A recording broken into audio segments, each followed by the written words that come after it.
alla parte tecnica.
Ovviamente non solo si parlerà di quanto accade in giro per il mondo, si parlerà anche di quello che sta accadendo in Italia con le continue frizioni all'interno del governo, se sono unilaterali o bilaterali. Questo lascio a voi decidere e soprattutto lascio a voi dircelo. Questa è evidentemente la parte più seria di Rebelot, oggi a vostra disposizione come pista d'atterraggio delle migliori e delle peggiori opinioni in circolazione, qui a filo diretto allo 0266 20 35 29. E poi c'è il voto per il voto, ossia quel fioretto che ognuno di voi sta impegnandosi a fare a patto che la Lega raggiunga una percentuale. Gli Anonymous hanno già scritto che deve finire tutta la carne che ha in frigo, perché ricordiamo che l'Anonymous ha fatto un fioretto, ha detto se la Lega prenderà dal 33,3% in su sarà vegetariano e parlerà solo bene di Greta Thunberg per un periodo ancora da definire di mesi, e poi dal 40 in su l'Anonymous andrà qui Radio Padania partendo a piedi da Trieste e mi riserverò di accompagnarlo sempre che io sopravviva al mio voto per il voto, ossia se la Lega prenderà il 39% io insieme ad Antonio Verna andrò a fare un vox populi davanti al Leoncavallo e vedremo un po' se sopravviveremo. Ecco, se sopravviveremo avrò anche poi modo di fare questa bella camminata con l'Anonymous. Sono tanti i voti per il voto che avete proferito in questi giorni, potete ovviamente farne sapere altri. Sono molto ottimistiche le percentuali che avete detto, dal 30% di Luigi, il tabaccaio di Vimodrone, che non ci manderà più le foto dei suoi clienti, il 30% di Riccardo Davarese che non mangerà gelato per un mese e qualora invece la percentuale fosse del 33% non lo mangerà per 2 mesi. Graziella addirittura lancia il sasso oltre l'asticella del 36%, ma smetterebbe di fumare se la Lega prendesse il 36%. Mattia con il 35% alla Lega si metterebbe a dieta, anche Laura con il 35% si premunirebbe di rinunciare al suo unico ma bellissimo vizio, quello di scommettere alle corse dei cavalli. Giancarlo il camionaro con il 30% alla Lega non farà nessuna grigliata a casa sua e con il 32% di consensi alla Lega non parteciperà nemmeno a quelle degli altri. Joan con il 38% dirà no alla birra, Rosanna con il 36% invece farà astinenze di altro tipo, Chris da Bergamo anche lui con il 36% ridurrà drasticamente il numero delle sigarette che fuma, Goffredo dalle Romagne al 30%, anche lui voto di castità per un po', Angelo col 35% sorbirà 10 canzoni di Gianna Nannini senza lamentarsi e se il risultato fosse tra il 32 e il 35 le canzoni saranno 5 in più e tutti gli altri voti per il voto, ma prima le telefonate. Ovviamente potete intervenire anche su argomenti più seri, sta a voi scegliere tonalità, spartito, testi e musica di quello che vorrete dirci in diretta allo 0266 20 35 29. Pronto? Pronto, ciao Pinti. Ciao, eccoti. Ma non hai menzionato Francesco Di Arona, cosa ha detto? Francesco Di Arona no, perché non vale. Vuoi dirlo in diretta? No, così vale. tutti sapranno perché non vale? Ma non è quello che intendete voi, che lo do via gratis di dietro, davanti, perché io mi faccio pagare. Ma non ci crediamo, Francesco, perché le leggi del mercato sono ben altre e premiano Ben Affleck prima di premiare te. Vabbè, più importante di me. No, io volevo solamente dire una cosa, se posso. Sì? Presente al voto. Allora, qua da Roma non andiamo a votazioni comunali, ma nei comuni vicino, sì, ce ne sono parecchi, sia come simbolo Lega che liste civiche. Dire per chi voti nei comuni, perché scusa, a filo diretto la gente può dire quello. No, la gente può dire quello che vuole al filo diretto. No. Prego, siamo Francesco. sotto par condicio. La gente al filo diretto può dire quello che vuole. Se uno vuole dire che vota al PD, non può dire per intelligenza se vota un candidato più che l'altro. Ecco, quello potrebbe far pensare che ci siano manovre strane. Però se uno vuol dire viva Salvini, voterò Salvini, voto il PD, voto Movimento 5 Stelle, se no non apriamo le linee. Pronto? No. Ecco, io non dico che devono votare, dico attenzione a votare, spiegate bene come si fa per le regionali, per le europee, lo faremo. Ecco, così almeno la gente va un po' più chiara. Esatto, anche il tema delle... simbolo, poi se vuole mettere una preferenza è un rafforzativo, sì, chiaro. Anche i seggi, sarò anche scrutatore, vicepresidente di seggio, mi hanno nominato, e allora tendo a dire, ditelo anche voi, comunicatelo, così almeno poi dopo, quando noi spoglieremo tutte le schede, non ci saranno contestazioni, oppure, a parte che c'è il libertino ministeriale che c'è scritto tutto, no? Quindi sì. non si scappa, però ci sono i rappresentanti di lista, non dico nel mio comune, ma nelle città grosse che sono un po' più politicizzati. Ecco, attenzione quando andate a votare, fate un voto sicuro, un voto certo, e non fare pastrocchi che dopo vengono fuori contestazioni. Il famoso vota bene, vota sano, di cui si parlava una volta. Grazie Francesco, grazie mille. Allora, questo è un filo diretto aperto a potenzialmente chiunque ci sta ascoltando.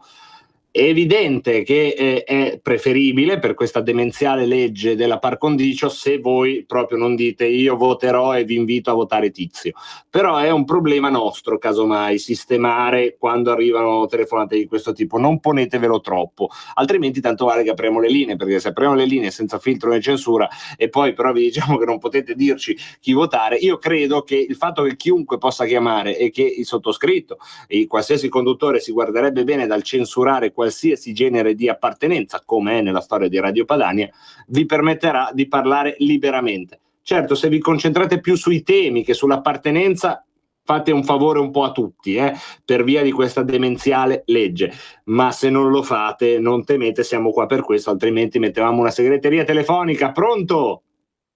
Pronto, ciao Marco. Ciao, eccoti. Sono Mustafa da Milano. Eccoti qua Mustafa, come va? Che fa anche rima. Bene. Tutto bene, grazie. Scusa, ma voi cantate vittoria già adesso? Il vostro dio Trump adesso sta piangendo perché ha paura di Iran. E la strega Theresa May è andata via piangendo. E in Olanda l'estrema destra xenofoba ha perso. Siete rimasti 4 gatti qua e pensate di vincere le elezioni. Noi facciamo dei fioretti, Mustafa. Sì, ma Marco, ma come fa la gente, fa gli italiani a votare una persona che ha rubato 49 milioni agli italiani? Sai 49 milioni di euro cosa fai? Fai 1000 appartamenti, salverai 1000 famiglie.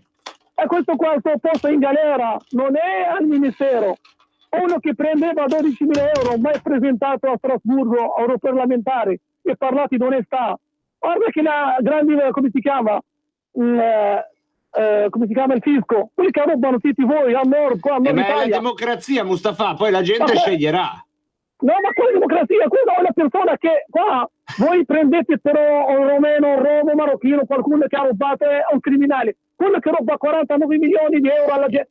Allora, ma Mustafa, senza entrare nel merito, ci sarà qualcuno che è convinto che non sono stati rubati e magari voterà per quel simbolo lì. È la democrazia, no? Ognuno vota un po' quello che gli pare. Io qua io sto approfittando da questo e chiamare tutti i nostri fratelli fedeli cristiani, tutti i musulmani in Italia che hanno il diritto di voto, di non votare questa porcheria, questa è la Lega. Perfetto, Mustafa. Ti ringraziamo per l'affetto e per lo sforzo, perché siamo sicuri e convinti che se qualcuno giustamente seguirà sentirà quello che gli dirai, qualcun altro invece con la tua telefonata rafforzerà il suo desiderio di votare per il movimento che ritiene. Grazie al nostro Mustafa, che peraltro ha dimostrato come la mia premessa di un secondo fa, quella per cui al nostro filo diretto può chiamare chiunque e noi, salvo che ci siano offese o situazioni dove bisogna intervenire, vi lasciamo dire tutto quello che pensate allo 0266 20 35 29. Ecco, non è una formula di prammatica. Grazie a Mustafa. Prendiamo una telefonata. Pronto? Ciao Andrea da Torino. Ciao Andrea, eccoti qua. Allora, due cose. Chiaramente, se prendiamo l'80%, vado a San Francesco al Campo, sotto casa della Fornero, le faccio la serenata. L'80% però perché le voglio bene. Non sei coraggioso con l'80%. Prova a dire una percentuale. 60, dai, col no, 60, no, abbassa. Allora, col 45 vado lì, tanto c'ho la tromba 25. E ne suono silenzio. Io ti dico 25, ce l'hai il coraggio di dirci che col 25 vai dalla Fornero a farle la serenata e ci mandi la foto? No, col 25 vado con la tromba perché ce l'ho e le suono il silenzio. Lo fai, eh? Sì. Allora, Andrea da Torino, 25% Lega, mi sa che devi iniziare a esercitarti. Non è un problema. Silenzio davanti casa Fornero e ci mandi la foto o l'audio col messaggio vocale di WhatsApp, vedi un po' tu cosa mandarci. Un'altra cosa, sono già usciti tutti gli exit poll perché c'è qualche Bastian Contrario che deve votare al giovedì, ma è normale tutto ciò. Noi non possiamo avere, non possiamo pubblicare sondaggi per un mese, non possiamo fare più propaganda nell'ultimo giorno, nel resto dell'Europa possono fare tutto quel che vogliono. Cioè, se sono le elezioni europee, che siano regole uniformi per tutti, no? Lo so Andrea, è un po' è così, l'ho detto anche prima, sono leggi assolutamente demenziali, però insomma cerchiamo di maneggiarle con il giusto grado di intelligenza. Grazie ad Andrea da Torino. Abbiamo Ermanno dalla Russia, un saluto, un abbraccio a Ermanno dalla Russia, che chiede perché facciamo parlare Mustafa, perché la democrazia funziona così, no? Parlano tutti, basta che dicano cose con crisma di educazione senza offendere nessuno. Anna, io faccio Fioretti solo se viene a casa mia, la sondaggista Ghisleri, così dice. E ancora, Claudio dice cambio il mio voto per il voto, faccio il serio al 30%, non mangio più dolci e mi metto a dieta. Claudio è quello che aveva fatto il voto greco alla greca, cioè col 25% non lavorava più il sabato, col 27% non lavorava più la domenica, col 30% non mangia dolci, eccolo qua, no dolci per Claudio, incomincia a fare una bella strafogata, anche se ragazzi 30 è tantissimo, io ve lo dico, cioè i miei voti iniziano da 18%, mi sembra già una cifra fantascientifica per la Lega, il 18%. Sarà che io sono vissuto molti anni con la mai celebrata a sufficienza Lega del 4, del 5, della festa per l'8%, della sofferenza per il 3,9, per il 4. Quindi io ho già fatto un voto al 18%, uno al 25, uno al 29, uno al 30, uno al 33 e addirittura quello Caput Mundi al 39. Quindi anche voi insomma abbassate queste percentuali e datevi una mossa con i fioretti. Prendiamo una telefonata. Pronto? Ciao Marco, Carlo dalla provincia di Brescia. Ciao Carlo. Allora, giusto per commentare un po' i risultati dell'Olanda, anche se sembra che non siano definitivi, però exit poll, sono sondaggioni, diciamo. Ma anche se dovesse perdere, diciamo così, il blocco populista, posso dire che si può dire che quelli sono paesi ormai persi. Diciamo che in alcune aree sono a maggioranza islamica, per cui a maggioranza islamica sicuramente anche i partiti cosiddetti progressisti in quei posti insomma vanno abbastanza bene, proprio perché hanno favorito l'immigrazione selvaggia, per cui non è che mi aspetterei chissà quali vittorie da Olanda, Paesi Bassi in generale.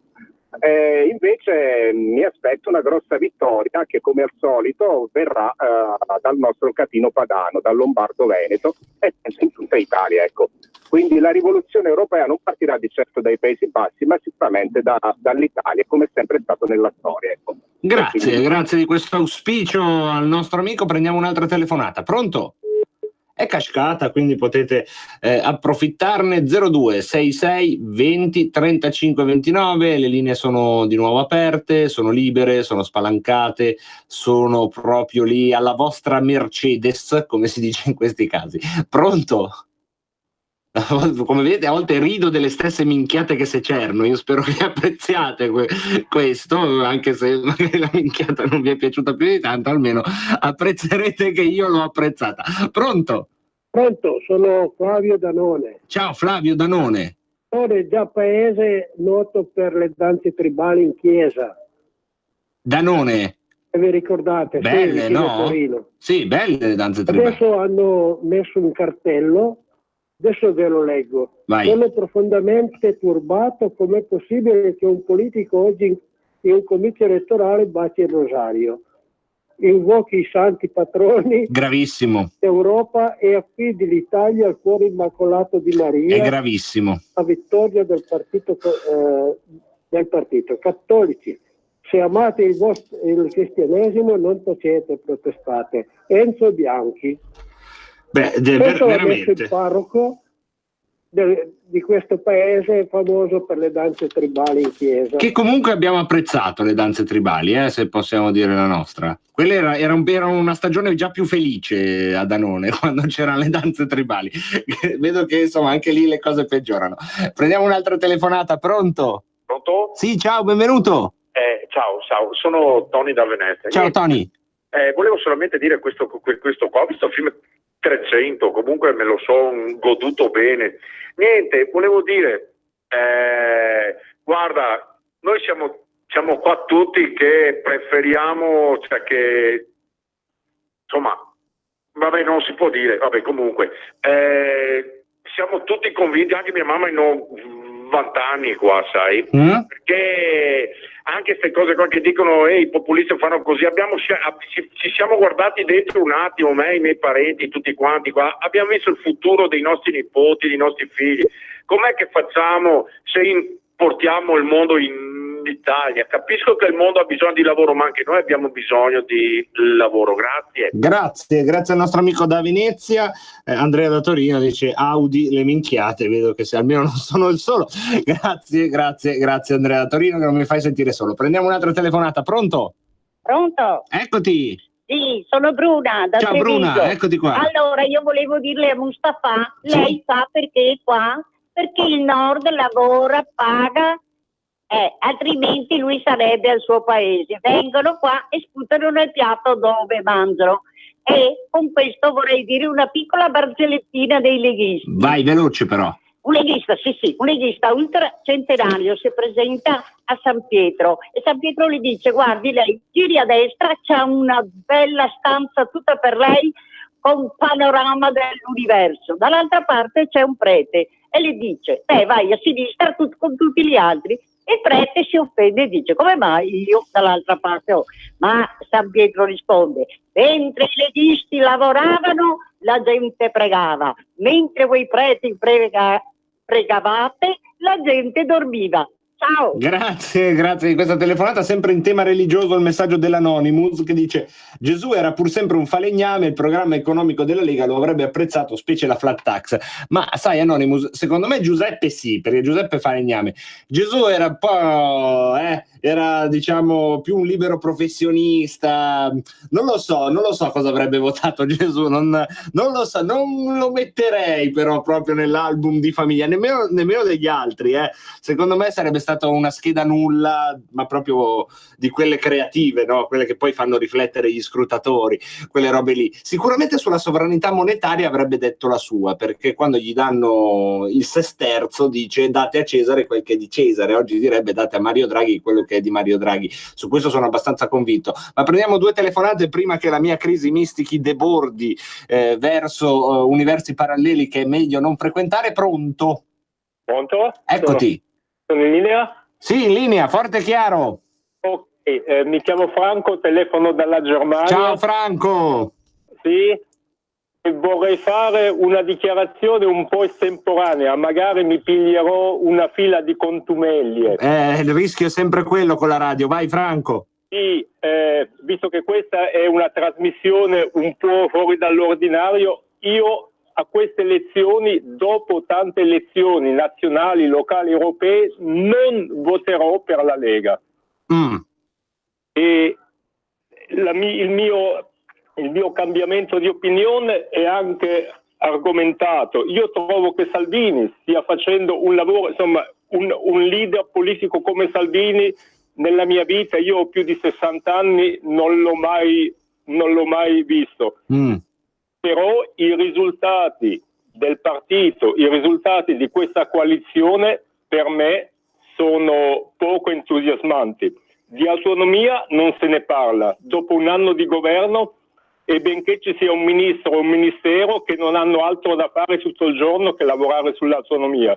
E io ritengo che nel nord,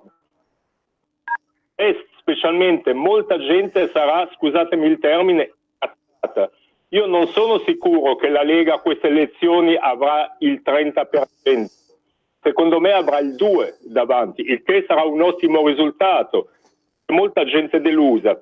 Flat tax per tutti. Grazie Franco, scusami ma dobbiamo prendere un'ultima telefonata che ha 40 secondi. Pronto? Pronto Marco, Mauro da Reggio Emilia. Mauro, 40 secondi. Va bene, il mio è un appello non a tutti i fratelli della Lega, ma a tutti gli altri che stanno ascoltando la radio, per quelli che non hanno mai voluto capire e continuano a non voler capire. I problemi oggi sono finiti, perché se non l'hanno voluto capire, presto lo sentiranno. Ricordatevi tutti, la disoccupazione e la miseria sono altamente democratici e quando arrivano non è che toccano solo a chi vota per la Lega, toccano a tutti, compresi quelli dei 5 Stelle e del Partito Democratico. Divertimento a tutti. Grazie a Mauro da Reggio. Pubblicità, calcio, qui Parlamento, poi ancora un po' di filo diretto, poi Salvini, poi ancora un po' di filo diretto, insomma ci siamo, puntata così, ci siamo. Adesso va a destra, 300 metri dritto, poi il semaforo. Certo che fai sempre la stessa strada tu, ma non hai voglia di cambiare. Chi ha parlato? Sono io, la Digital Radio, quella che ha cambiato il modo di ascoltare la radio con il sistema DAB+. È ora di cambiare. Vivi tutta la magia della Digital Radio. Se stai per cambiare auto, chiedila con il sistema DAB+. Dal 2019. In tutte le auto nuove. Dibidi dobidi DAB. Anche Radio Padania è in Digital Radio. Per la tua pubblicità su Radio Padania Libera, scrivi a spot@radiopadania.net. Radio Padania presenta Coming Soon Radio, quotidiano di informazione cinematografica. Dalla Paramount Pictures. Come fa un grassottello che viene dal nulla a fare il soulman? Devi diventare chi vuoi essere davvero. Taron Egerton è Elton John! A maggio scopri la sua incredibile storia. La tua musica è sempre così unica. Io non vivo la mia vita in bianco e nero. Rocketman, dal 29 maggio al cinema. Mamma, chi sono io? Tu sei stato un dono. Dal produttore James Gunn, regista dei Guardiani della Galassia. Non potrei mai mettermi contro nostro figlio. Non è nostro figlio! Anche il male ha il suo eroe. L'angelo del male, Brightburn, dal 23 maggio al cinema. La battaglia è appena cominciata. Ma quanti ce ne sono? 17, e forse di più. Si muovono come un branco. Un solo re salirà sul trono. Rispondono tutti a un capo. Un avversario alfa di Godzilla. Godzilla 2, King of the Monsters. Questo mondo è di Godzilla. Lunga vita al re. Dal 30 maggio al cinema. 01 Distribution presenta In concorso al Festival di Cannes. Pace nome, Buscetta. Il primo pentito, il primo terribile colpo alla mafia. Dottor Falcone, noi dobbiamo decidere solo una cosa. Chi deve morire prima, lei o io? Il traditore, un film di Marco Bellocchio, dal 23 maggio al cinema. A maggio. Ti fidi di me? Apri gli occhi e vedrai. Disney presenta. Credo sia tempo di raccontarvi la storia di Aladdin, la principessa e la lampada. Aladdin, dal 22 maggio al cinema. Perché parliamo oggi tutti di Fiorentina-Bayern? Perché solo possiamo guardare in nostra casa? È che tutti adesso parliamo di Fiorentina-Bayern, no? E l'Italia non ha fatto un'altra cosa che parlare di Fiorentina-Bayern. E penso che i professionisti della Fiorentina meritano che si parli di questa cosa qua. Però in questo momento, perché noi diciamo tutti, guardiamo a casa nostra e non parliamo di questo. Parla solo Prandelli di questo. Non c'è Prandelli che parla, parliamo tutti voi, federazione, Lega Calcio, presidente, tutti parliamo di questa cosa qua. Per che ragione in quello che succede nel calcio italiano dobbiamo tutti fare come quell'animale che io non lo so dire il nome in italiano, che mette il struzzo là. Per che ragione dobbiamo fare questo? O coerenza, si dice coerenza, no? O coerenza o no coerenza? Se oggi il signor Bettega dice tutti zitti, non si può parlare di Fiorentina Bayern, perché di Fiorentina Bayern solo può parlare Rummenigge, Van Gaal, Prandelli, i Della Valle, siamo coerenti, tutti zitti. Però aree con 25 metri c'è solo una in Italia. E allora l'area con 25 metri che evocava Mourinho è un dato tecnico, adesso cercheremo di entrarci nel merito, le nostre sigle che cambiano un po' tutti i venerdì e cercano di raccontare il dietro le quinte, la filigrana del calcio, che esploriamo con il nostro esperto, con Vincenzo Matrone, che anche oggi è in onda con noi. Ciao Vincenzo! Ciao a tutti e buon pomeriggio a tutti. Voglio fare i complimenti con chi fa le sigle, che sono veramente simpatiche. Belle. Allora Vincenzo, grazie, li trasmettiamo e entriamo anche nel merito subito di questa puntata. Allora, direi di tenere un elemento canonico, perché siamo alla vigilia di una partita che racconta tutto il campionato, perché racconta il testacoda della zona Champions e della zona retrocessione. L'Empoli andrà allo stadio Meazza a giocarsi le sue carte per restare in Serie A e dovrà vincere. L'Inter a sua volta dovrà assolutamente vincere, eppure un risultato che sembra già scritto, quello tra Empoli e Inter, per evidenti sproporzioni di rosa, da una settimana tiene tutti col fiato sospeso. Secondo te è giusto per creare suspense, oppure ci sono delle variabili nel calcio che giustificano quello che sta accadendo e quello che potrebbe accadere nei prossimi giorni?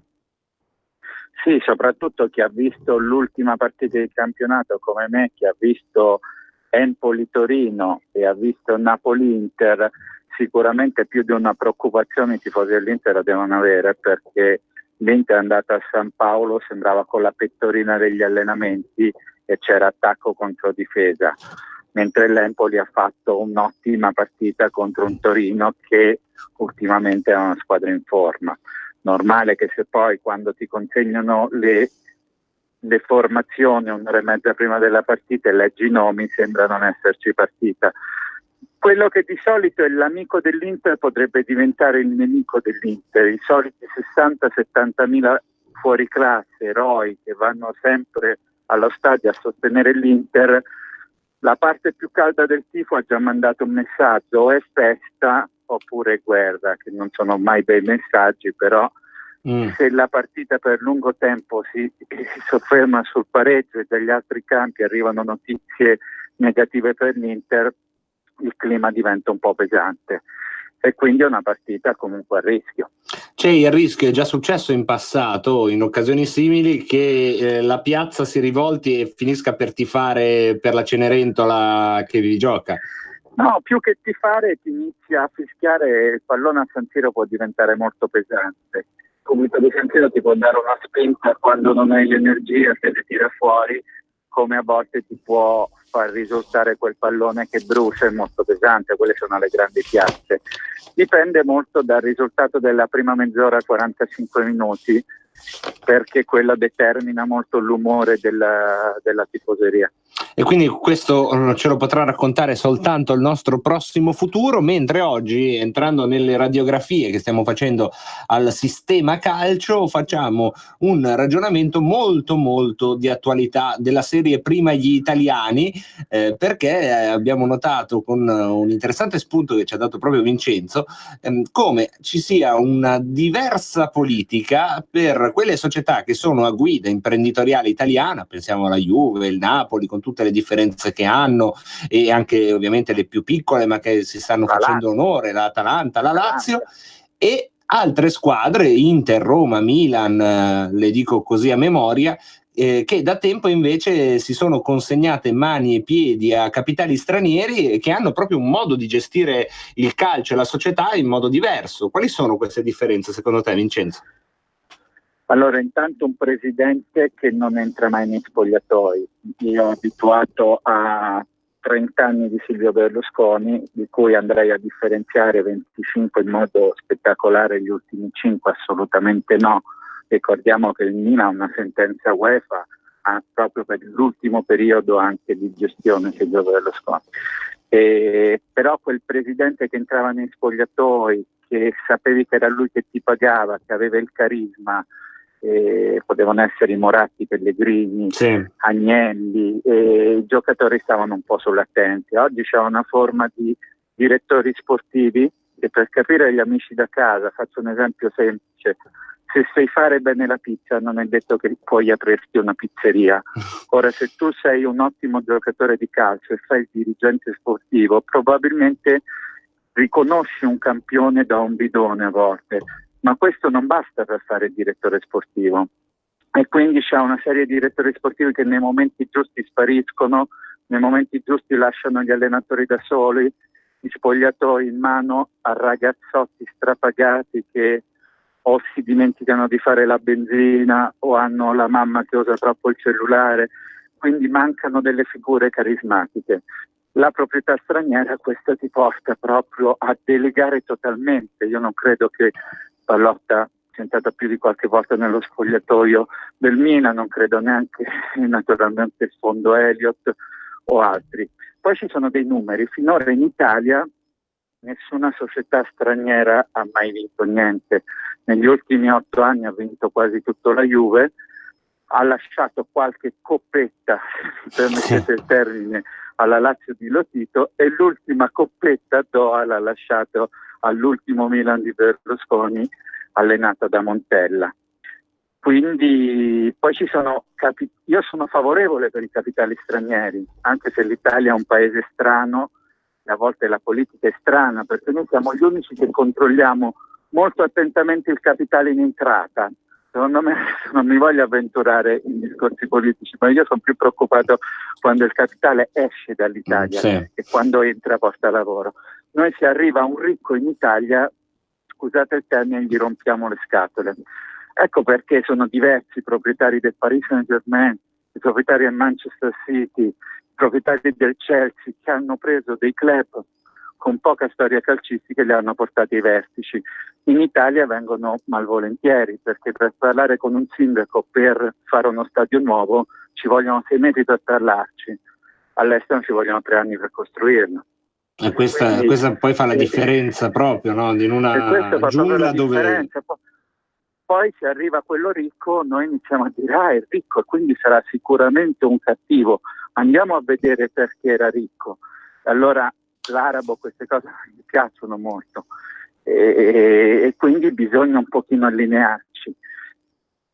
Da noi vengono i finti ricchi a volte. Sì, adesso il fondo Elliott, che ha una capacità, ma il fondo Elliott porterà il Milan a grandi livelli per poi rivenderlo.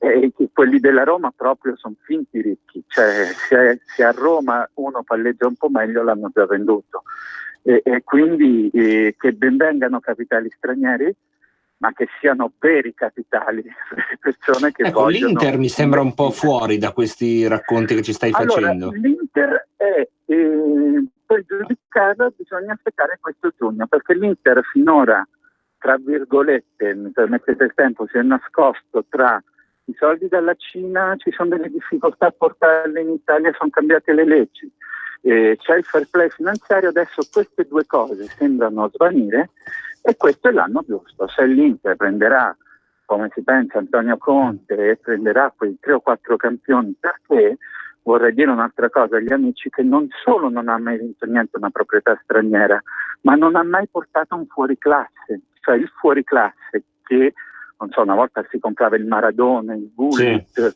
il Rummenigge, non è mai arrivato. Al limite è arrivato il buon giocatore, il Salah, era nessuno, poi è diventato un ottimo giocatore nella Roma, ma il fuoriclasse non viene mai comprato. Cioè chi li ha visti fuoriclasse li ha visti perché imprenditori italiani come Moratti, Viola, Agnelli, Berlusconi, Pellegrini hanno tirato loro fuori i soldi. Finora il resto hanno fatto chiacchiere. Soltanto che lo straniero quando arriva porta, a Roma si diceva grandi cose della proprietà americana, sembravano avessero soldi da spendere all'impossibile, invece i primi 2 giocatori bravi li hanno subito rivenduti. Allora, chiudiamo la nostra chiacchierata sul dietro le quinte del calcio, ancora tornando invece al calcio giocato. Di solito facciamo un ruolo a puntata, questa volta invece restiamo sul pezzo dell'ultima giornata. Ecco, l'ultima giornata, Vincenzo, è una risposta ovviamente una domanda che non conosce risposta esatta, quindi dacci pure quello che ti viene distinto. L'ultima giornata, come si capisce se un giocatore ha qualcosa in più da dare quel giorno lì, oppure è un giocatore che magari c'ha già la testa in vacanza, già la testa alla squadra dove andrà l'anno prossimo? Ci sono queste variabili, quanto incidono? Incidono molto. In Spagna da tantissimo tempo esiste il premio a vincere, è un qualcosa di legale. Cioè, faccio un esempio, il Milan va dal Sassuolo e dice: se tu riesci a pareggiare o battere l'Atalanta ti do dei soldi. È una cosa legale. In Italia esiste, è illegale, cioè lo fanno comunque. Lo fanno comunque? Sì, lo fanno comunque, però è illegale. Io la trovo una cosa molto bella perché rende le ultime partite affascinanti, valide. Quindi secondo me ci sono molte finte partite che sembrano che non hanno niente da chiedere, ma dietro c'è molto da chiedere. Molto da chiedersi. Grazie mille Vincenzo Matrone, grazie. Potete andare ad approfondire sui suoi profili anche sull'indiscreto.it, giusto? Certo, e dato che è un fine settimana particolare, mi raccomando, andate tutti a votare. Prima della partita o dopo la partita andateci tutti. Esatto, il risultato poi lo avremo in notata. Grazie ancora Vincenzo. Ok, buon pomeriggio. Spazio Parlamento. Qui Parlamento. Ha chiesto di intervenire il deputato Molinari, ne ha facoltà, prego.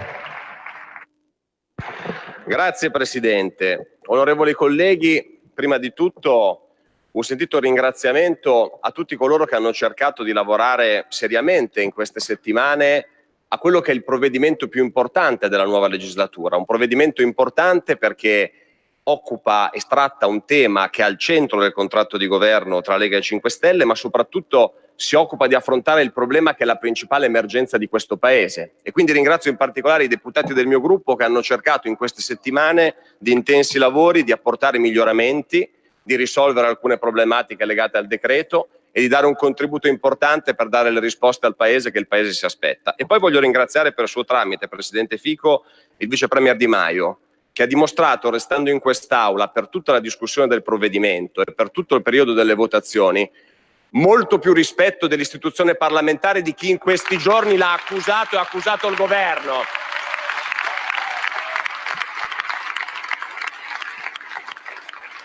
Soprattutto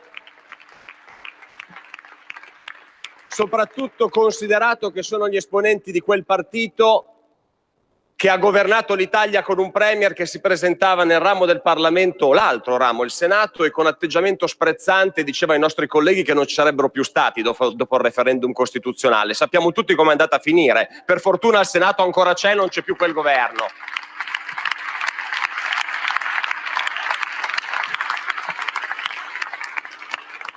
Ma entrando nel merito del provvedimento, cari colleghi di Forza Italia, vi tranquillizzo, noi siamo molto convinti di questa conversione in legge del decreto dignità, perché da anni la Lega si oppone alla precarizzazione della vita degli italiani.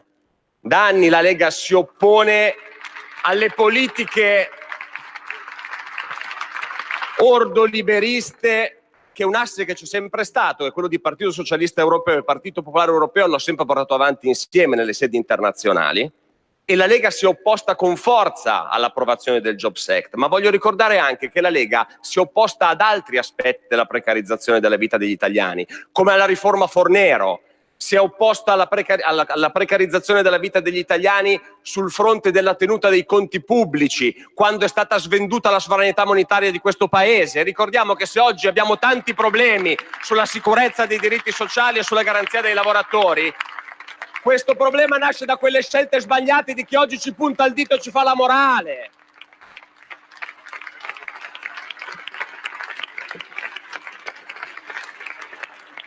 E soprattutto approviamo con coraggio, con forza, con determinazione questo provvedimento, perché partiamo dall'analisi della realtà. In quest'Aula noi abbiamo sentito snocciolare dati in questi giorni, che sono i dati che sono stati pubblicati su tutti i quotidiani nazionali, che sono i dati economici dell'ultimo trimestre, li avrete letti tutti. Dati che sono stati usati per attaccare con forza questo governo. Dati che dicono che cosa? Che nell'ultimo trimestre in Italia c'è una stagnazione economica, c'è una riduzione dell'occupazione, c'è una diminuzione dei contratti a tempo indeterminato e un lieve aumento dei contratti precari. Ebbene, la domanda che pongo io, visto che vogliamo parlare di realtà, e che chiedo a chi ci ha attaccato in queste settimane, cari colleghi, mi potete spiegare come un provvedimento che stiamo approvando questa sera possa aver creato questi danni nel trimestre passato? Cari colleghi, mi volete spiegare com'è possibile che sia colpa di questo governo se in Italia ha aumentato il precariato? Ma con quale faccia voi potete dire agli italiani che è colpa di chi c'è oggi se in Italia non c'è lavoro? Partiamo dalla realtà, onorevole Martina, ha ragione, partiamo dalla realtà dei fatti, dalla situazione di adesso.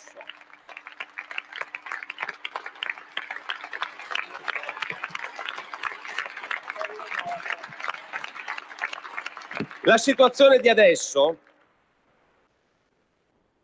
è una situazione che dimostra il fallimento del duo Renzi-Calenda, il fallimento del Jobs Act. E quindi quando qualcuno ci dice che con questo provvedimento noi riportiamo indietro il paese a logiche novecentesche perché abbiamo la colpa di provare finalmente a fare una legge che guardi al diritto del lavoro dalla prospettiva della parte più debole, dei lavoratori, in particolare dei lavoratori della mia generazione, che sono quelli che il precariato l'hanno sentito come una piaga sociale più di tutti e che forse qualcuno non conosce perché parla con altre generazioni, parla con altri lavoratori, parla con altri mondi produttivi.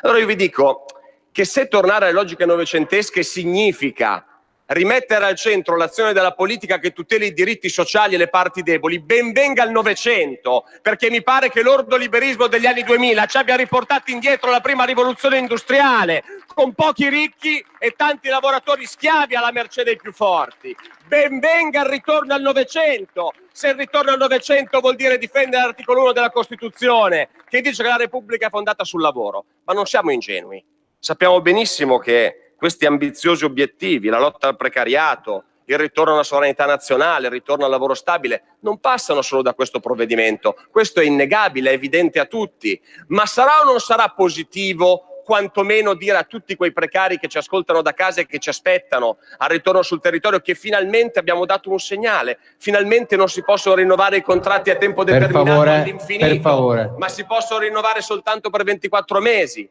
Sarà o non sarà un buon segnale dire a chi viene licenziato ingiustamente che prende un'indennità più dignitosa rispetto a quella che è stata data dal governo precedente? Sarà o non sarà un segnale che va in questa direzione?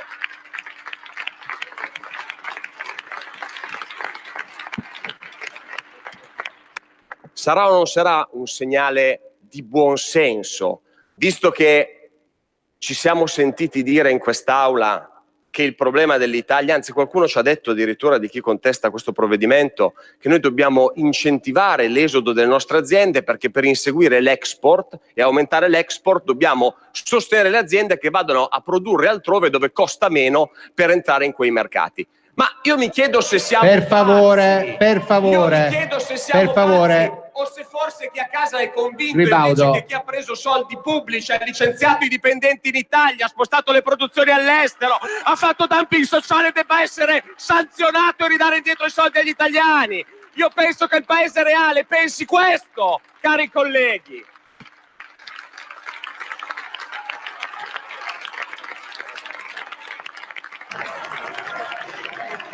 E cari colleghi, c'è Deputata Morani, deputata Rocca. chiarissima la distinzione tra internazionalizzazione e delocalizzazione, ma leggetevelo bene il provvedimento è chiaro.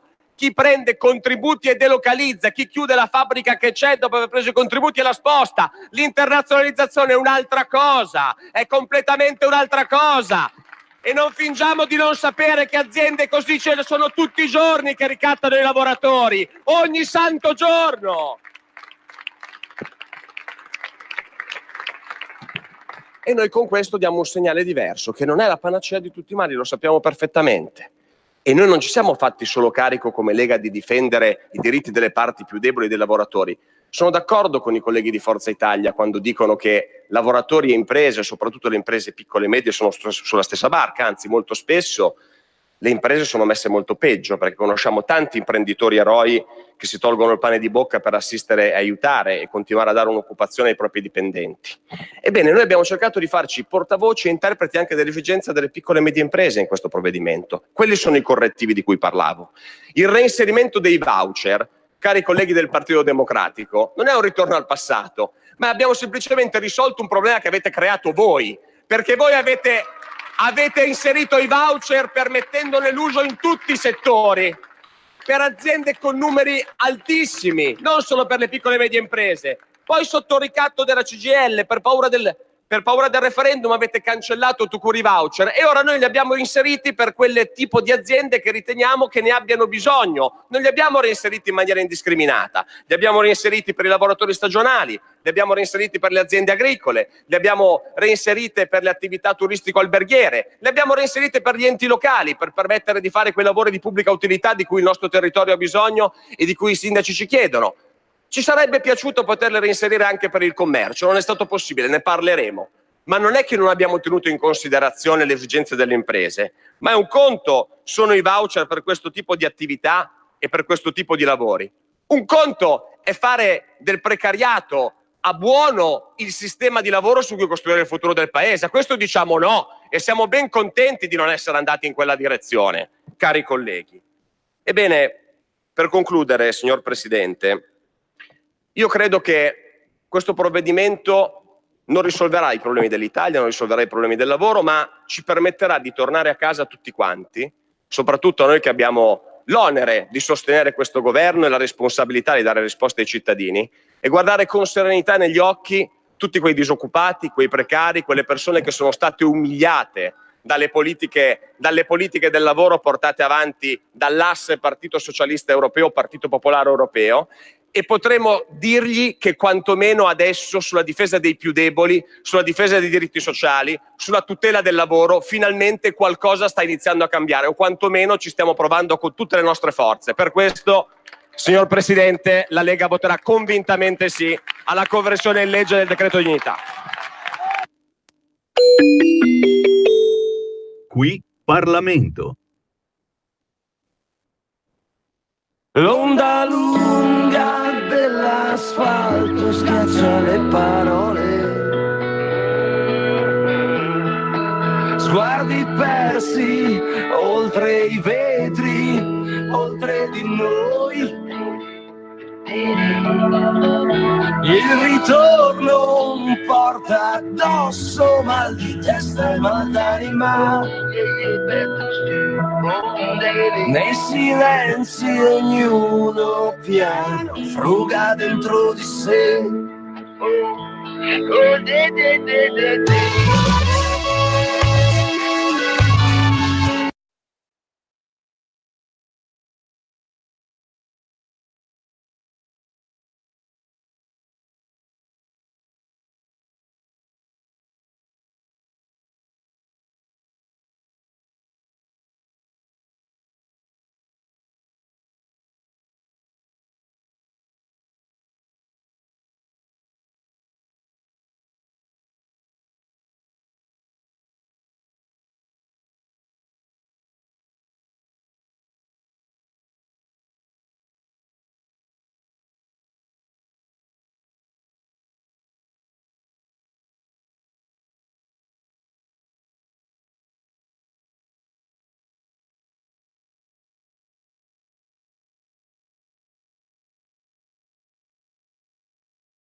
delle persone mercificate, o meglio, come dice il noto teorema, la libera circolazione delle merci e delle persone. Prima naturalmente le merci e in seconda battuta le persone, anch'esse ridotte al rango di merci liberamente circolanti.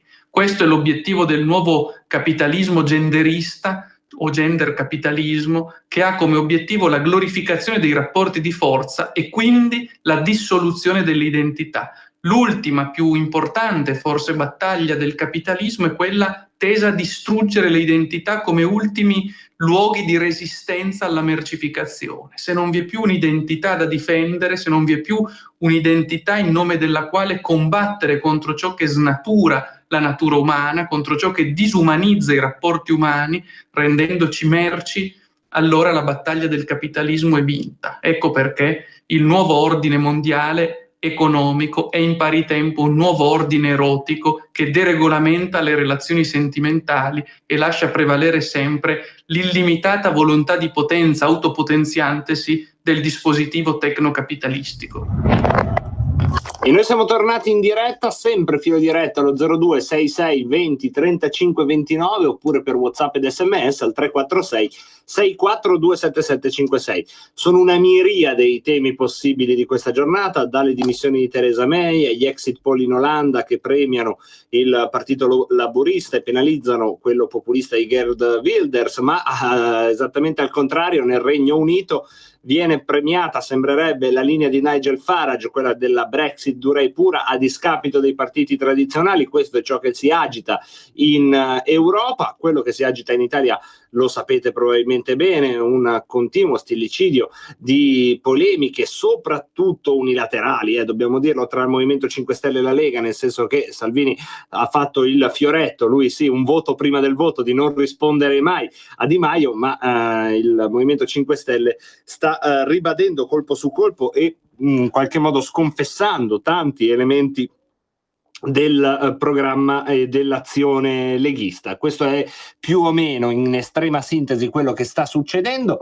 Voi potete decidere di intervenire su tutte queste questioni, anche su quelle che non ho citato, potete farlo seriamente, oppure potete intervenire in modo più faceto e partecipare anche voi al voto per il voto, ossia fare un fioretto. Se la Lega prenderà questa percentuale vi impegnate a fare una data cosa. Potete scegliere anche questo sia per WhatsApp ed SMS al 346 64 27756 sia allo 02 66 20 35 29. Saluto Carola, Guido e Stefano tra quelli che ci hanno scritto gli SMS. Prendiamo una telefonata. Pronto? Pronto, salve, buonasera, un sublime saluto da Michele Cruto. Grazie, un sublime ricambio da parte nostra. Fare il verso a Fusaro, che invece usa dire un caro saluto, no? Il filosofo De Noantri, insomma, del cripto medio mondo capitalista, piuttosto che ne so, insomma, un grande inventore di aggettivi, questo è sicuro, l'eroinomane eroinomane no, dai Michele, ma eroinomane no, perché dici così? Ha coniato anche questo termine, euroinomane, l'avevo capito male. Prego Michele, vai. Con la U, ne guardate bene, altrimenti sarei veramente, insomma, immaginavo, infatti mi ero stupito per primo a rischio querela. No, dunque io vorrei porre l'accento, se mi consenti 30 secondi, cercherò di essere telegrafico nonostante tutto, rispetto alla guerriglia dopo i fatti di Genova del 2001 del G8. Io credo che sia stato veramente un fatto grave adesso che per l'ennesima volta, dopo che ad un funerale qui in occasione di un esponente di Casa Pound, ieri Stefano Origone, mi pare si chiami così, sia stato colpito dai agenti di polizia, tra l'altro costola fratturata e 2 dita rotte, perché stava partecipando in qualità di cronista al comizio di Casa Pound proprio in quel di Genova. Adesso è stata aperta un'inchiesta, insomma. Io vorrei dire, se l'estremismo di destra, che comunque come in ogni qualsiasi altra parte del mondo, non soltanto d'Europa, esiste, arriva a queste derive, cioè che uno non può neanche, così nell'esercizio del proprio compito a cui ha adempiuto, nel caso ieri del giornalista, debba essere, nonostante dica io sono un giornalista, lo poteva dimostrare magari con tanto di cartellino e di quant'altro, insomma, debba essere colpito così, per dire, è una sconfitta per l'informazione e penso anche per voi di Radio Padania Libera. Grazie. Ho capito. Nella fattispecie diciamo due cose: che Salvini ha dato subito la sua solidarietà al cronista, sempre però ribadendo che sta dalla parte delle forze dell'ordine che devono sopportare una pressione indicibile da parte dei centri sociali ogni volta che questi si mobilitano, e il questore invece ha già annunciato che farà un'inchiesta, una ovvia, normale, doverosa inchiesta interna per capire esattamente che cosa è successo. Prendiamo la telefonata. Pronto? Pronto? Sì, ciao, benvenuto. Ciao, sono Emilio da Bustarsizio. Ciao Emilio, eccoti qua. Scusami, io vorrei rivolgermi in via etere con il nostro amico che parla della Germania, no? Sì. Ecco, allora io gli vorrei chiedere, ma secondo te il Lombardo, il Veneto e la Lombardia, che sono gli interessati dell'autonomia, votano 5 Stelle o votano Lega? Visto che tu hai detto che non hanno avuto risultati. E poi un'altra cosa, secondo me Giorgetti ha detto giusto che il nostro presidente non è super partes, perché sul fatto dell'autonomia è lì che cincischia e non conclude, e quindi dà spalla ai 5 Stelle, dai, è evidente, no? Ecco perché, scusa Giorgetti, un po' l'ha buttata lì in quel modo lì. Ciao Pinti. Grazie ad Emilio da Busto. 0266 20 35 29. Approfittate perché tra poco Matteo Salvini sarà in diretta proprio su Radio Padania, ma anche su la piazza di Milano. Lui farà un comizio, noi ve lo trasmetteremo, è stato annunciato pochi minuti fa, quindi andremo avanti con filo diretto finché non inizierà questo comizio. Come sapete, quando devono iniziare le cose, è sempre così, può volerci 40 minuti, allora finiamo la puntata. Può succedere tra un minuto, perché il suo addetto stampa ha utilizzato la locuzione "tra poco" in diretta da Milano, quindi il poco bisogna capire che cosa vuol dire. Intanto io sto aprendo qua per vedere se però chiedo anche alla parte tecnica se lo può fare. Sul profilo Facebook di Salvini forse, non so se è già iniziata, no, c'è lui che, ecco, Mediaset, c'è lui tra poco in diretta da Milano, ma non sappiamo dove. C'è Salvini che è in un corridoio che racconta le date. Ecco, se dai un occhio tu, Carnelli, mi fai una cortesia. C'è chi ci scrive: il movimento 5 sfighe, Silvio da Torino. 1 contro il lavoro e blocca cantieri, 2 pro immigrati, pro LGBT, giustizialismo e pro tasse in tutte le loro amministrazioni locali. Questo è quello che ci scrive Silvio da Torino, mentre Giuliano Citterio dice: gli antifascisti sono i poliziotti, quelli che la violenza non lasciano manifestare gli avversari sono delinquenti e basta. Così Giuliano Citterio. Prendiamo una telefonata. Pronto? Sì, ciao Marco, sono Rick da Varese. Ciao Rick, eccoti qua. Ascolta, vai. Io volevo dirti una cosa a riguardo quel ragazzo che ha telefonato dalla Germania. Sì. Quelle critiche lì io le accetterei se le percentuali fossero al contrario. In che senso? Nel senso che se era la Lega che aveva il 30 okay, e i 5 Stelle il 17, allora posso capire che noi non eravamo così incisivi, ma messi come siamo messi, cosa vuoi fare? Vabbè. Okay. Grazie. Una telefonata di qualche minuto fa dalla Germania diceva: si è fatto troppo poco sull'autonomia, non voterò Lega per questo. Così un nostro ascoltatore dalla Germania che riceve molti tentativi da parte vostra di ripensarci. Anch'io voglio dire a Franco dalla Germania che spero che la CDU della sua Merkel prenda il 2% come la Lega. Non ha detto che prende il 2%, prenderà, secondo Franco, una percentuale con davanti il 2%, quindi dal 20 in su, che devo dire io sono disposto a firmare con qualsiasi genere di inchiostro, sia di natura chimica sia di natura biologica. Prendiamo una telefonata. Pronto? Pronto? Sì, buonasera. Manuela da Venezia. Ciao Manuela da Venezia. Ma senta, quel Caruso lì che sì, telefona e che offende, molte volte ha telefonato per offendere, adesso telefona perché è stato piccato un giornalista. E quando vengono piccati i poliziotti? Lo chiediamo a lui, no? Appunto, no, che la smetta di telefonare ogni volta devo sentire tutta la predica. Se siete educati, tutti possono telefonare il nostro filo diretto. Ho capito, sì, ma non offendere, ha capito? Lui telefonava e offendeva. Quando è successo per un periodo, diciamo, congruo, è stato bandito dal filo diretto, come succederebbe a chiunque lo utilizzasse allo scopo di offendere. Grazie. Insomma. Lo so, Radio Padania Libera, ricordo che anche... Bravo, lo so, però insomma non di insultare. Okay? Non di insultare, grazie. Grazie alla nostra amica da Venezia, e praticamente mi ha tagliato lei. Io ho apprezzato questa, vedete, questa è l'unica radio dove viene tagliato il conduttore. Io avevo piacere di sentire anche se aveva un'opinione nel merito di qualcosa, ma vabbè, se vuole può dircela allo 0266 20 35 29, linee aperte, libere, spalancate.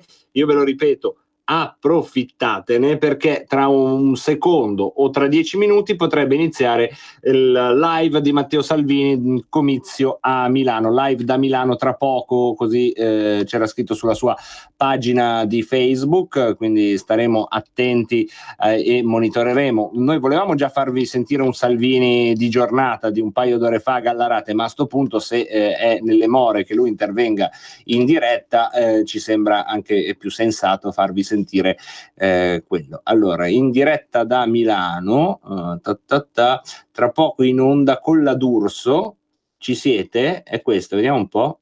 Dammi un po' l'audio. Siamo in diretta, studi di Mediaset. Sì, è una specie di diretta nel backstage di Barbara D'Urso. Secondo me può essere interessante. Anche oggi buone notizie. Siamo qui. Ecco che è una specie di reality. In diretta su Canale 5, però vi portiamo dove... Ecco, sentiamo, sembra interessante, no? Bicchiere d'acqua, innanzitutto buon pomeriggio. Devo firmare qualcosa? Vai, tranquilla. 1 e 2, grazie a te. Oggi il ministro della pubblica amministrazione Bongiorno ha firmato l'ok all'assunzione di 17.000 maestre, per l'esattezza 16.959, scuola dell'infanzia e scuola primaria, e quindi sulla scuola, sui nostri ragazzi, sugli insegnanti ci crediamo. Mancano 2 giorni al voto. Avete controllato se avete la scheda elettorale? Sai che non so se ce l'ho io. Devo andare a vedere dove ho la carta di identità e dove ho la tessera elettorale, perché vabbè che gli uffici sono aperti. Non si può parlare di sondaggi, ma ragazzi, siamo tanti, siamo forti, siamo primi, siamo tanti, siete tanti, siamo forti, siamo primi. Però più forti siamo, più possibilità abbiamo di cambiarla questa Europa. Lavoro, meno tasse, controllo dei confini, tutela dell'agricoltura. Io adesso vado in diretta da Barbara D'Urso, fra quanti minuti? Che ore sono? 17:10, quindi ho un quarto d'ora. Non so quali saranno le domande, però cerco di parlare di vita reale di tutti i giorni, quello che mi chiedete voi. Quindi difesa dei bimbi, degli anziani con le telecamere nelle scuole, quota 100, ho gli ultimi dati aggiornati su pensioni, nuovi posti di lavoro. Ho un tema sui disabili, su cui stiamo lavorando, il contrassegno unico della disabilità in Europa, un tema di cui non ha parlato nessuno ma che stiamo seguendo, per permettere sostanzialmente di avere un unico contrassegno per parcheggiare in Italia e in Europa, perché altrimenti per noi, fra virgolette, senza problemi, fra mille virgolette, parcheggiare a Milano, a Roma, a Lisbona o a Vienna è normale, mentre invece per chi ha il contrassegno di invalidità è un casino anche quello, così come un casino prendere i mezzi pubblici, così come un casino andare a scuola, andare in ospedale. Quindi su questo l'Europa dovrà battere un colpo. Gli ultimi dati sui reati commessi in Italia molto positivi, in calo tutti. C'è un barcone in acque maltesi, ho già dato indicazioni, non voglio neanche vederlo da lontano col cannocchiale, pare che e dai si siano assunti la responsabilità di intervenire i maltesi, perché stop, punto, basta. E quindi questa è la vita reale. Poi stasera do appuntamento a chi è in giro, ce l'ho una coca, un goccio di coca per tonificare, che anche oggi abbiamo mangiato 0, ecco, e quindi si va avanti così. Ho perso 3 o 4 kg, non so se si vede, siamo in forma. Chi c'è? Fammi salutare. Marco Perini sta guardando, Monica Borione dice che la tessera elettorale è già preparata. Sapete la cosa bella di oggi? Ho fatto gli esperimenti sia a Novara che a Verbagna che a Vercelli. Ho chiesto a chi era in piazza: può alzare la mano chi non è mai stato a un comizio nella sua vita, la stragrande maggioranza delle persone era in piazza per la prima volta e voterà Lega per la prima volta. Alla vostra salute, grazie, ci tengo a dirvi grazie. Conto su di voi moltiplicatori di entusiasmo, di energia, di cambiamento, di sorriso, di forza in questi 2 giorni. C'è ancora la metà degli italiani che pensa di starsene a casa. E questo è il dato. Ce li avete voi a casa, in ufficio, in negozio, in azienda, a scuola. Da qui a domenica mi date una mano a svegliare coscienze, a scaldare teste e soprattutto cuori? O l'Europa cambia adesso e torna a essere un sogno, non una gabbia. Diritto al lavoro, diritto alla salute, diritto alla speranza, diritto al futuro, diritto alla sicurezza. Non vedo l'ora che venga domenica sera per dire adesso tocca a noi. Grazie al voto degli italiani basta con queste polemiche. Anche oggi mi hanno chiesto ma Di Maio ti ha attaccato, ma Di Maio ti ha insultato, Di Maio ha detto questo, ha detto quell'altro. Lo capisco, è un po' nervoso, è un po' agitato, evidentemente, vede i sondaggi, perde voti, perde tanti voti rispetto all'anno scorso, però da lunedì si torna a lavorare tranquillamente, serenamente. Io ovviamente non userò i milioni di voti che prenderà la Lega per cambiare qualcosa in Italia, chiedere poltrone, chiedere posti. Io chiedo forza per cambiare l'Europa. Poi è chiaro che voglio dei sì, servono dei sì. Oggi un ministro dei 5 Stelle è andato, anzi ieri, è andato in Veneto a bloccare la Pedemontana. Ragazzi, ma stiamo scherzando? La più grande opera pubblica finanziata, migliaia di posti di lavoro, 90 chilometri di strade, pronta, che serve a tutti. Non c'è un solo comitato contro, non c'è un solo sindaco contro, e arriva qualcuno da un ministero e dice no, fermi tutti, dai, basta qui, no.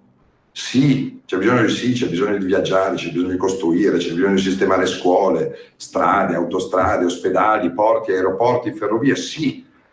Vi chiedo il voto per il sì. Portiamo in Europa dei sì, sì al lavoro, sì alla famiglia. Anche oggi mi hanno regalato, ormai sono punto di riferimento, giovani, anziani, mi portano croci, rosari benedetti, immaginette, mi fa piacere, no? Guarda, li metto in tasca, ho casa, ma immeritatamente, e mi dicono tieni duro, perché i valori della nostra storia, della nostra tradizione, portali in Europa, e quindi io lo faccio, immeritatamente. Non voglio dare lezioni di morale o men che meno di teologia a nessuno, però io credo che ci sia qualcuno lassù, non che aiuta Matteo Salvini o la Lega, ma che ci aiuti a lavorare bene per la nostra gente, per il nostro popolo, per i nostri figli. Portiamo l'Italia in Europa, questo vi chiedo. Mi saluti qualcuno, Fabio, così prendo fiato, che sono ormai, ho perso 3 o 4 kg e ho qualche decina di giorni di sonno in arretrato, ma è bello perché ho incontrato tanta Italia bella, sana, pulita, positiva, con la voglia di cambiare, col sorriso.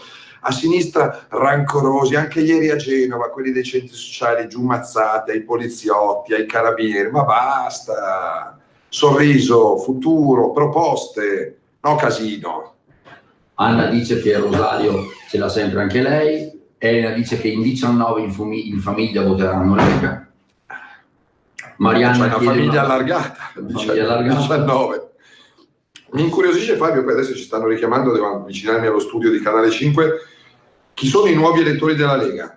Perché anche oggi ne ho trovato una marea che mi hanno detto, a parte ragazzi di 18 anni che non hanno mai votato, mi hanno detto non vedo l'ora che arrivi domenica per votare Lega, ragazze e ragazzi belli svegli, belli puliti, con le idee chiare, con la voglia di lavorare. Però tanti che votavano 5 Stelle, votavano Forza Italia, tanti che votavano a sinistra. Oggi 2 signori un po' sottovoce mi hanno detto, Matteo, noi abbiamo sempre votato a sinistra, stavolta votiamo Lega, siete concreti, siete veri, siete leali, siete coerenti, bello, hashtag, stavolta voto Lega. Poi ho visto la notizia di cronaca di oggi a proposito di rispetto di quel ragazzino di 12 anni che ha messo sul suo PC a scuola, sul computer a scuola, una mia foto ed è stato richiamato e punito. Ora, ma scusa, adesso ci hanno fatto il mazzo che bisogna poter parlare di tutti, che in qualche scuola si paragona il mio decreto sicurezza alle leggi di Mussolini, Salvini come Hitler, e sciocchezze di questo genere, e un ragazzino mette la mia foto sul suo computer e viene punito, e viene convocato il papà a scuola. Ma siamo in democrazia o siamo in un regime? C'è libertà di pensiero quando c'è di mezzo Salvini e la Lega? Colpa di Salvini. Ringrazio perché mi state mandando degli hashtag con colpa di Salvini spettacolari. Non trovo parcheggio, è colpa di Salvini. Si sciolgono i ghiacci, è colpa di Salvini. Il Milan non va in Champions, è colpa di Salvini. Mio figlio ha perso la semifinale di calcetto, l'ho sentito mezz'oretta fa, si chiama Salvini, è colpa di Salvini. Quella è evidentemente colpa di Salvini. Quella è responsabilità di Salvini, Salvini Junior, non Salvini Senior. Chi c'è, Fabio? Salutami qualcuno e poi vado. C'è Danilo, c'è Daniela che ci sta guardando, in tanti ci scrivono che questa volta voteranno Lega. Mi accompagni giù? Vediamo fino a dove ci lasciano tenere aperto. Quanti siamo collegati? Siamo in 3500. Vediamo se ci lasciano tenere aperto. Proviamo a entrare fino in studio, dai. Vieni. Andiamo. Va bene, insomma, impegnativo ma bella, stanco ma soddisfatto, perso voce, perso chili, preso abbronzatura da strada e poi tante belle soddisfazioni. Cologno Monzese, siamo nei meandri di Canale 5, studi di Mediaset, Cologno Monzese. Vediamo se c'è rete, non so, magari si crolla tutto. Se crolla tutto sapete perché.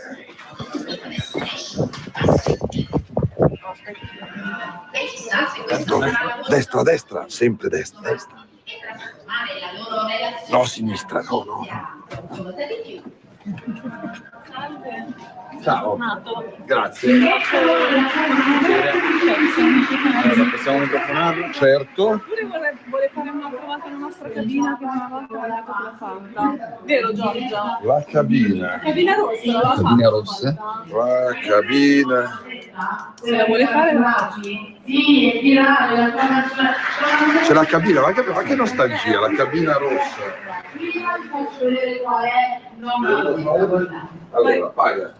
Tieni, questo è tuo.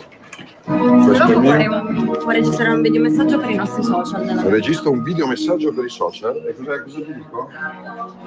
Allora, dire a 30 secondi per dire così. E quando va in onda, giusto per non sbagliare il tempo, adesso? Ah, durante, adesso? Va bene, devo schiacciare il rosso? Esatto, quando è pronto spinge il rosso, quando ha finito lo respinge. Va bene. Però lo devo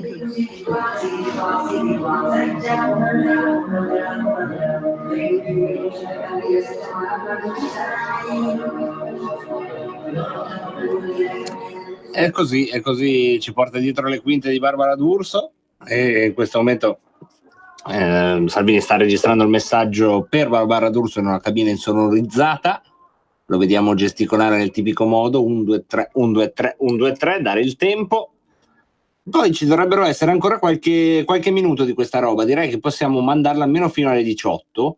Lo dico alla mia parte tecnica. Intanto riapriamo l'audio perché è uscito. Ma vieni con me, ti siedi di fianco a me, fai la diretta nella diretta. No, tu ti lasciamo andare in televisione e noi facciamo il diretto. Posso salutare qualcuno? Vabbè. Maria. Ciao Maria. Sei fortissimo. Elena Peroni. State svegliando degli indecisi? State portando degli indecisi a scegliere di cambiare l'Europa con noi domenica?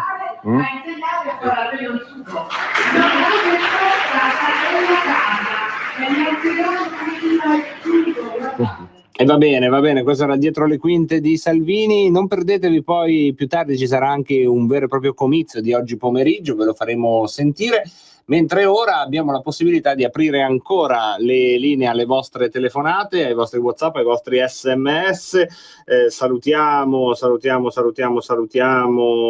Quando non vi firmate è sempre difficile salutarvi e quindi non vi posso salutare, tu sai chi sei. Salutiamo Lorenzone 199, poi un altro amico che ci scrive da Firenze e ancora Giulianone da Torino ci manda una foto. Di che cosa ci mandi la foto? Ah sì, la foto di quello che ha scritto Enzo Bianchi, che è molto turbato perché Salvini mostra il rosario e parla della Madonna e di altre cose, insomma fa aperta professione di cattolicesimo, cosa che a quanto pare se la fa Salvini non va bene, insomma, giusto. È vergognoso, lasciatemelo dire anche qua da Radio Padania, è vergognoso, mamma mia. Abbiamo una telefonata, pronto? Pronto? Sì, ciao, benvenuto in diretta. Buonasera, sono Giulio da Roma. Ciao Giulio, benvenuto in diretta con noi. Senta, io volevo fare solo un appunto. Ieri ho visto la trasmissione che c'era Morelli. Sì? E c'era una signora del PD che ha affermato di essere una cattolica. Sì. Una cattolica che vota PD. Sì. Io volevo fare una domanda a questa cattolica. Non so se ci sente, però, prego. Come? Non so se la persona in questione ci sente, ma cattolici che votano PD potrebbero sentirci, quindi prego, vai. Ecco. Allora, se lei condivide l'aborto. E qui, e tu dici, sono temi, no, che poi travalicano. Per cui questi cattolici del PD probabilmente sono cattolici che condividono l'aborto. Beh, ci saranno cattolici che condividono l'aborto anche nella Lega, ma al netto di questo sicuramente sono cortocircuiti. Però io parlavo di cattolici. Certo, ci saranno anche quelli nella Lega che condividono l'aborto. E detto Però questo, poi, sono cortocircuiti interessanti. Prego. Scusami, poi volevo fargli sempre la domanda al sacerdote che stava vicino, che il Concilio Vaticano II ha definito l'aborto un abominio.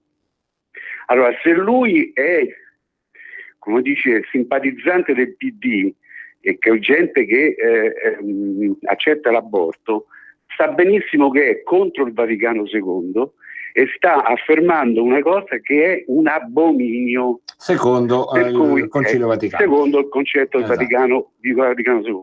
Per cui tutti i cattolici che voteranno per il PD devono essere ben consapevoli che stanno votando un partito che ha approvato l'aborto, che approva l'aborto e che l'aborto per i cattolici è un abominio. Grazie, mi permetto di ricordare però che la Lega non è come linea politica contraria all'aborto, non è in agenda in alcun modo né nel contratto di governo né all'interno di quelle che sono le proposte d'aula o che si agitano nel mondo della Lega una revisione in senso restrittivo della legge sull'aborto. Mi permetto di fare questa sottolineatura anche a rischio, insomma, di rovinare l'entusiasmo di qualcuno, però insomma le cose vanno dette. Facciamo una pausa e poi ancora un quarto d'ora di filo diretto. Radio Padania è ascoltabile anche con la televisione in digitale. Sul telecomando della televisione digitale o del tuo ricevitore digitale puoi scegliere se vedere la TV o ascoltare la radio. Risintonizza i canali radio e troverai anche Radio Padania Libera, la tua radio. Canale 740.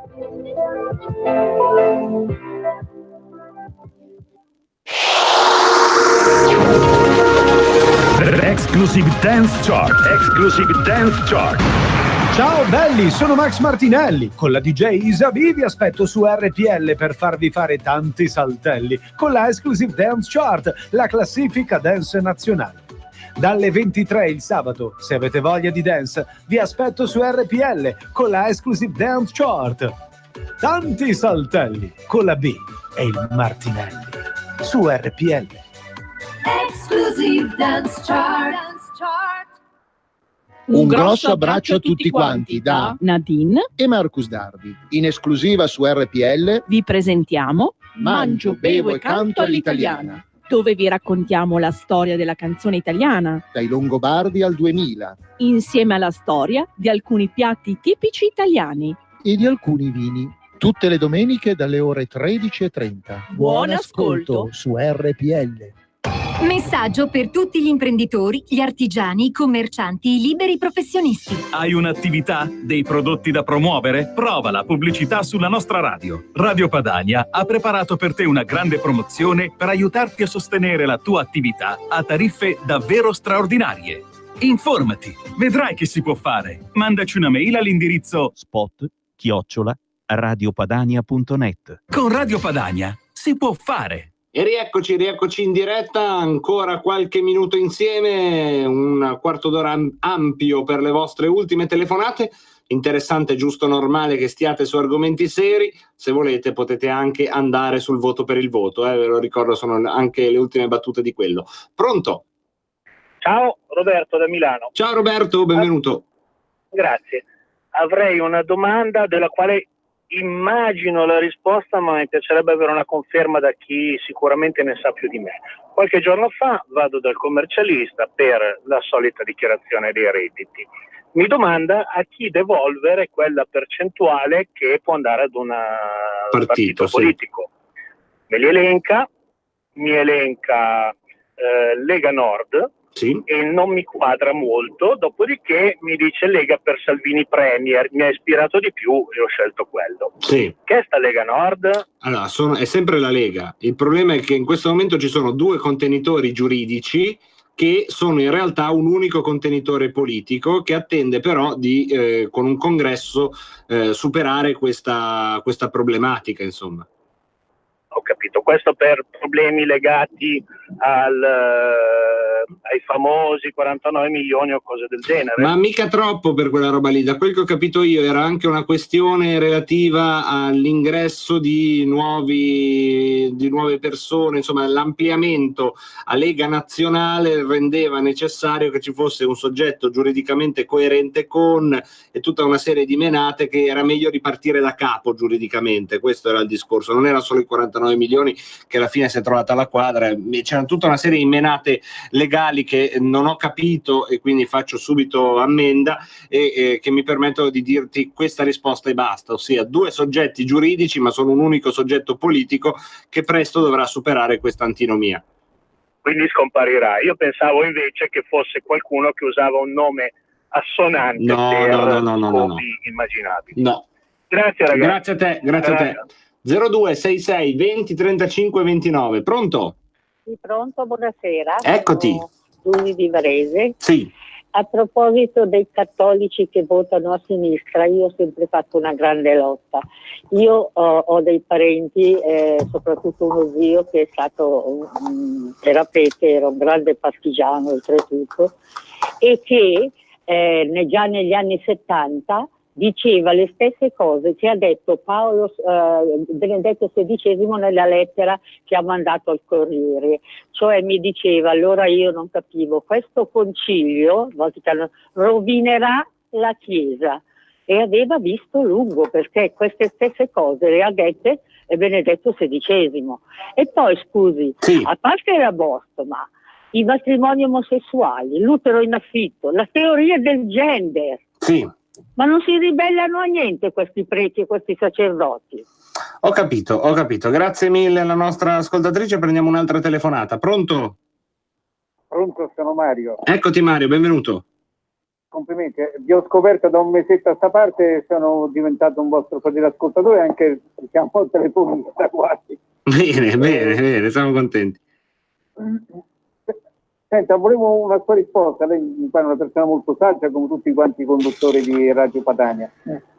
Ma può un giornale serio, va bene, riconosciuto serio, come il Corriere della Sera e altri giornali, uscire con un titolo a 9 colonne, vince la sinistra, arretrano i sovranisti, hanno vinto cioè basandosi su degli exit poll, cioè sui voti virtuali? Qualche giornalista più intelligente stamattina ha cercato di farglielo capire, di che prendete con beneficio di inventare. Hanno avuto la botta la settimana scorsa, non so se l'hai informato, delle elezioni in Australia, in cui anche gli exit poll dicevano che aveva vinto la sinistra laburista, poi sono andati a contarli e ha vinto la destra. Cioè, ma come si fa a fare un titolo a 9 colonne, non solo quello, ma anche il Messaggero, tutti quanti su una ipotetica vittoria su voti virtuali che non esistono? E poi facciamo conto, domenica sera vanno a contarli e non è così, ma che figura di melma fanno questi grandi giornaloni? Questa era la prima domanda. E la seconda domanda l'ho già fatta ieri al suo collega Pierluigi, anche lui molto acuto.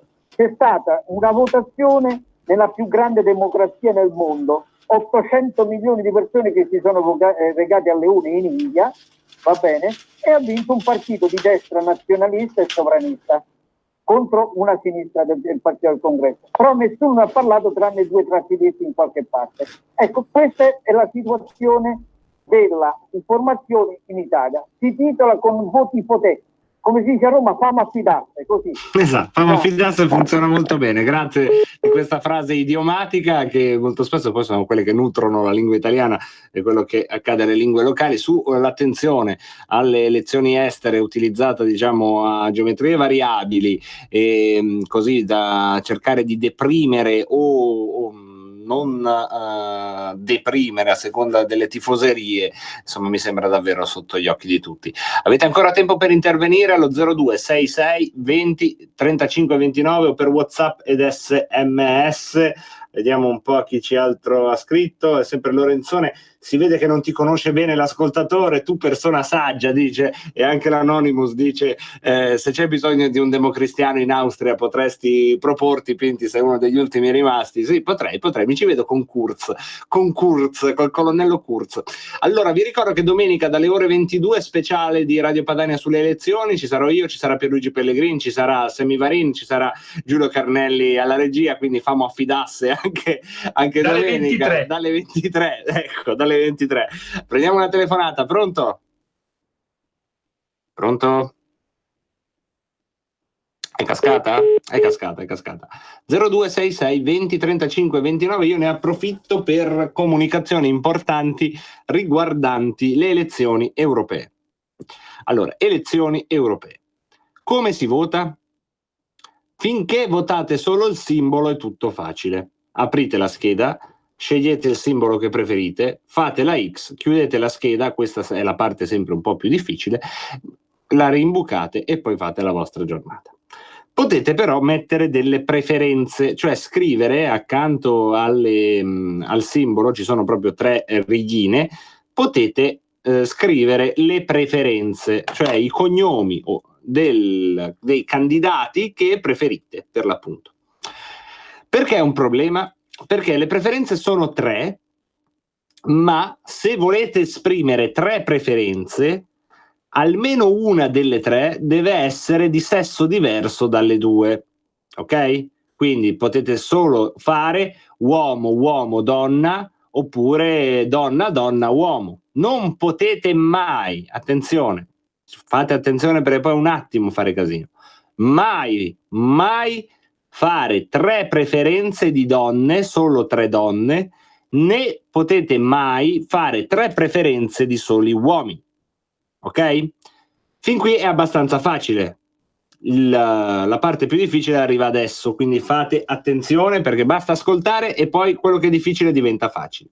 Se di preferenze ne volete fare solo 2, lo potete fare, ma devono essere di sesso diverso, ok? Quindi non potete mai votare 2 uomini o 2 donne, dovete votare un uomo e una donna.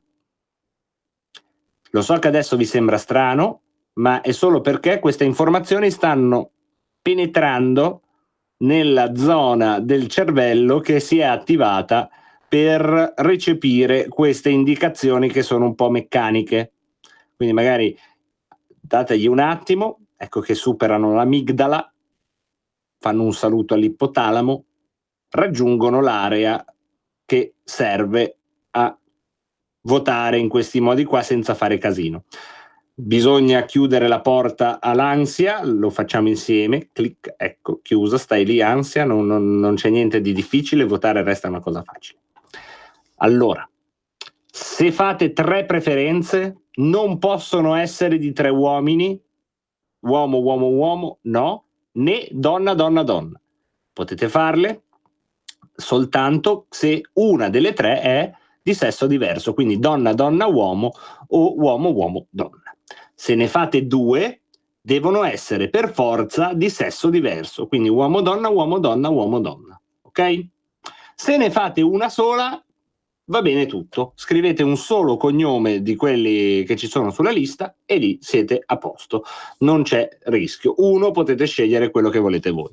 2 o 3 non possono essere tutti dello stesso sesso. È facilissimo, non temete, è facilissimo. Non abbiate timore, portate la vostra tessera elettorale e vedrete che votare è la cosa come dovrebbe essere più facile del mondo. Abbiamo ancora 4 minuti se volete allo 02 66 20 35 29. Vediamo chi ci scrive. Attenzione, se invece voglio votare un trans che non è né uomo né donna, la solita roba. Insomma, grazie Armando. Prendiamo una telefonata. Pronto? Pronto? Da Sorso. Pronto? Sei in diretta? Ciao. Ascolti, io non riesco più a guardare telegiornali. Non li guardi più? Perché qua è un attacco continuo. Parlano solo i soliti, questi delinquenti del PD che non si vergognano, tutti quell'altro delinquente ridicolo. Delinquente si fa per dire, ovviamente. E la Chiesa che veramente adesso, io sono una cattolica cristiana fervente, però mi vergogno di come stanno parlando. La Chiesa dovrebbe fare la religione, non la politica.